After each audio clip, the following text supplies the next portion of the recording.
This video is sponsored by Card Kingdom. You can visit their store by using my referral link in the description below.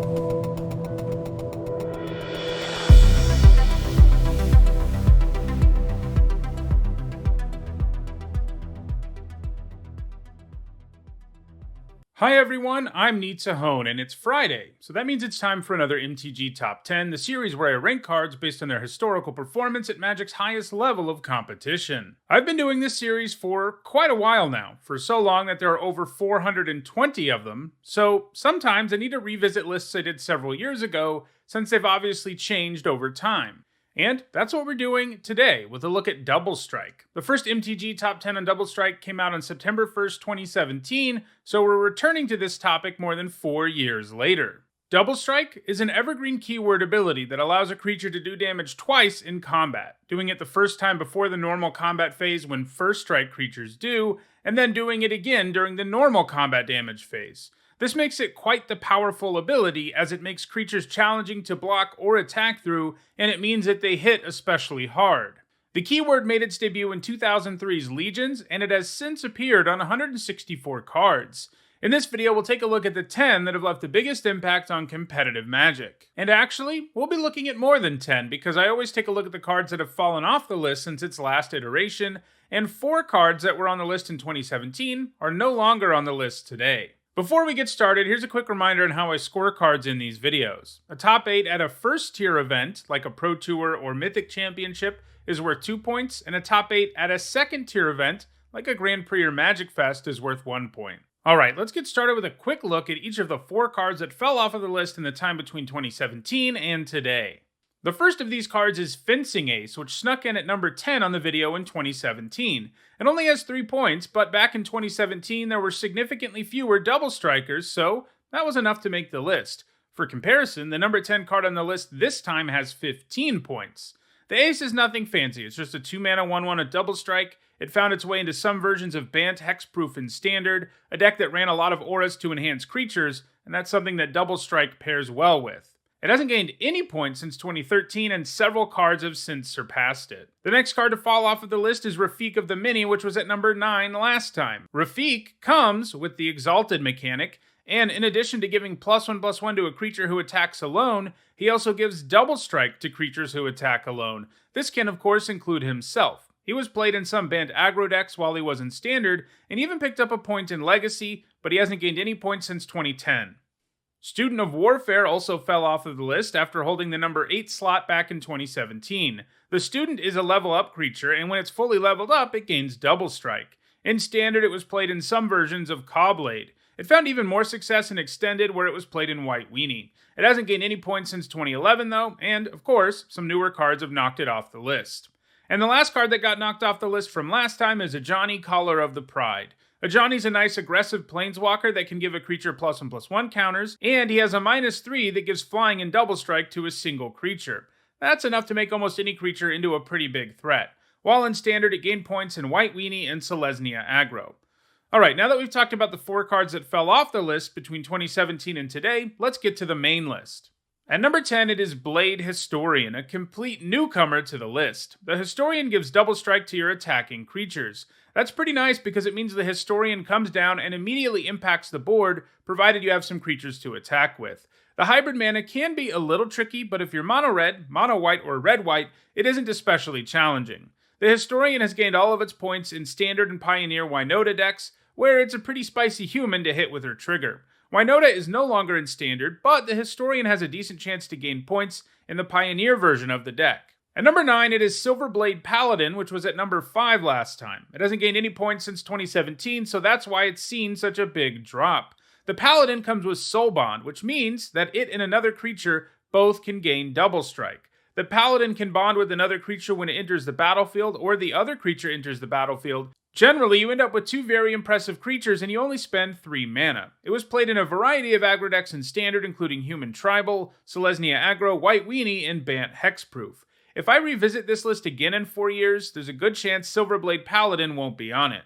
At number 8, it is Sunhome, Fortress of the Legion. It was on the list last time at number 6, and it's actually gained 9 points since then, but that was enough only to keep Sunhome on the list, since there are newcomers in front of it now. Sunhome is a nice little utility land that has the ability to give double strike to one of your creatures.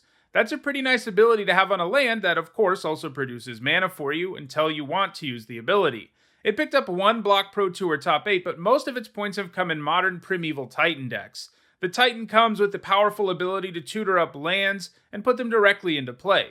They normally come into play tapped, but Amulet Titan decks are so called because they run Amulet of Vigor, so the lands are always untapped. Grabbing Sunhome and Slayer's Stronghold can allow the deck to win the game in a single swing, since the Titan will get double strike and +2/+0, and it already has Trample. Amulet Titan is still a thing in Modern, and Sunhome is going to continue to gain points as a result. At number 7, it is Fury, a newcomer to the list. It was printed in Modern Horizons 2, and that means it isn't legal in Standard, Pioneer, or Historic, but it still managed to gain 21 points in a pretty short time. Fury is part of a cycle of mythic rare elemental incarnations with an evoke alternate cost that costs 0 mana. Fury does 4 damage divided however you want, and that can often give you some great value. It also happens to have double strike, and sometimes the card is cast normally, and it's nice that it can rumble well. It's already made pretty significant impacts on Modern Legacy and Vintage, and is almost certainly going to be rocketing up this list in the future. At number 6, it is Domery Raid, who has dropped 3 slots since being number 3 back in 2017. Domery is a planeswalker that loves creatures. He's got a +1 that can draw you a card if that card on top of your deck is a creature, and a -2 that has one of your creatures fight another creature. He makes this list because of his ultimate though, which grants a whole lot of keywords to your whole board, including double strike. While in Standard, Domery was played in Gruul, Naya, and Jund aggro decks. He also has a few points that came in Modern Birthing Pod and Zoo. Domery has gained 2 points since 2017, and they have both come in Pioneer Bard class decks earlier this year. He's got a decent shot at gaining more points in the future, but he isn't exactly doing it at an impressive clip right now. At number 4, it is Temur Battle Rage. Despite gaining 21 points since 2017, it's actually dropped 1 spot from number 4. Battle Rage gives a creature double strike, and if you have Ferocious, it also grants Trample. Those are 2 keywords that combine really well together because they can inflict massive amounts of damage on the opponent. It didn't see a whole lot of play in Standard, only picking up a few points in Gruul aggro decks.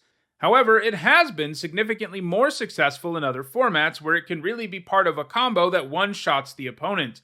It was a key part of what made Death's Shadow decks into consistent Tier 1 performers in Modern. Death's Shadow isn't very hard to make into something like an 8/8 or a 9/9, and obviously a Battle Rage in those situations results in immediate death for your opponent.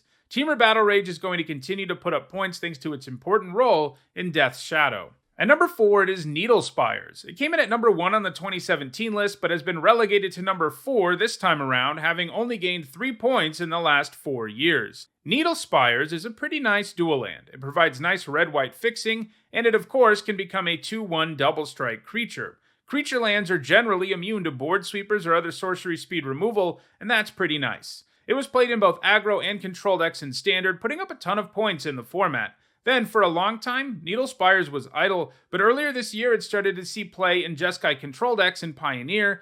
A creature land that's also a dual land is going to find a home somewhere. At number 3, I have Mirin Crusader. So, this card wasn't on the list last time, but it wasn't because it didn't have enough points. It's because I somehow overlooked it in my research.